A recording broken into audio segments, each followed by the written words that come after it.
నిన్న ఉదయం హరీష్ రావు గారు డీటెయిల్డ్గా ప్రెస్ మీట్ పెట్టి రేవంత్ రెడ్డి బావమరిది కుంభకోణం బయటపెట్టిండు. వెంటనే సాయంత్రం వరకు హరీష్ రావు గారికి నోటీసులు.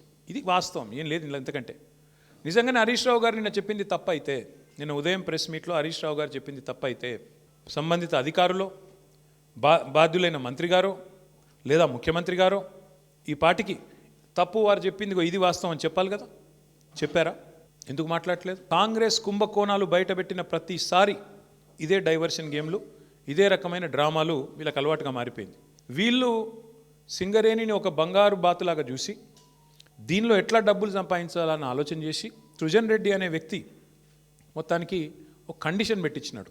1000 కోట్లు 100 కోట్లతో ముడిపడ్డ కోల్ బ్లాక్లలో వీళ్ళు ఎంత పనికిమాలిన నిబంధన పెట్టారంటే, మీరు బిడ్ చేయాలంటే, మీరు పార్టిసిపేట్ చేయాలంటే, టెండర్లో మీరు ఇక్కడ బిడ్ వేయాలి అంటేనే మీరు సైటుకు స్వయంగా వచ్చి సైటు విజిట్ చేసినట్టు సర్టిఫికేట్ తీసుకోవాలి సింగరేణి దగ్గర అని పెట్టినారు. వీళ్ళు ఏం చేస్తున్నారు?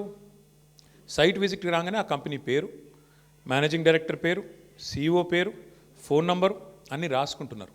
రాసుకొని సుజన్ రెడ్డి స్వయంగా బెదిరిస్తున్నాడు ఫోన్ చేసి. నేను ముఖ్యమంత్రి బామ్మర్ది మాట్లాడుతున్నా, మీరు ఇందులో పాల్గొనొద్దు అని బెదిరిస్తున్నాడు. వినలేదనుకో, మేము వేస్తామా, మాకు సీనియారిటీ ఉందంటే వెంటనే ఏం చేస్తున్నారు? వాళ్ళకి సర్టిఫికేట్ ఇస్తలేరు.